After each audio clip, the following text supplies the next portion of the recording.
from the US. Assalamu alaikum, Shaykh. Alaikum assalam wa rahmatullah. So, I know of a hadith in which the Prophet ﷺ said, "My ummah will never be in misguidance." Does that mean that there will always be at least a group of scholars throughout history which hold the correct view? Number one, Suham, whenever you would like to understand a verse of the Quran or a hadith, then you have to look to the exact and accurate translation.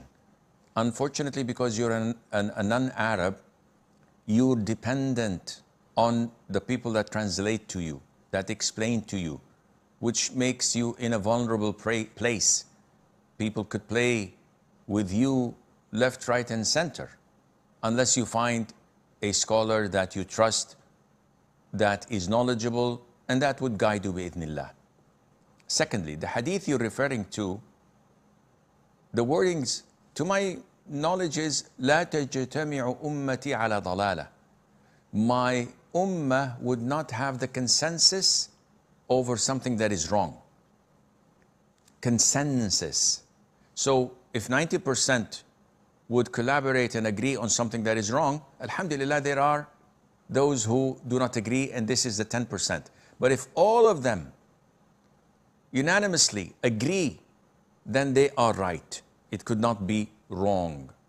And this issue of consensus is debatable, to the extent that Imam Ahmad, may Allah have mercy on his soul, said, whoever reports consensus at later times, he is a liar.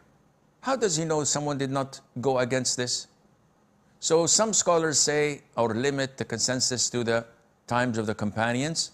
Some open it. And this is the valid opinion, that it is open till the day of judgment. As long the whole of the ummah agree upon something, then this is true. As for your comment, yes, alhamdulillah, there will always be a group of scholars who abide by the Quran and the Sunnah and clarify the religion to the people. Yet, this is not according to our whims and desires. Not because the mainstream of the ummah, alongside with a huge number of scholars and students of knowledge, agree upon something, and there comes one or two fame seekers who'd like to be pointed to with the fingers that, oh, he said something different. This does not mean that we have to go with this minority, because the majority or the minority, they are not a decisive weight to choose what is right and what is wrong. The process of choosing what is right and what is wrong in Islam is not how many followers do you have, how many people back this opinion. No. The decisive factor is فَإِن تَنَازَعْتُمْ فِي شَيْءٍ فَرُدُّوهُ إِلَى اللَّهِ وَالرَّسُولِ. Whenever you dispute over a topic, refer it back to Allah and His Messenger alayhi salatu wasalam. Meaning, refer it back to the Quran and to the Sunnah. Whatever coincides with the Quran and the Sunnah, that is the ultimate truth. And I hope this answers your question.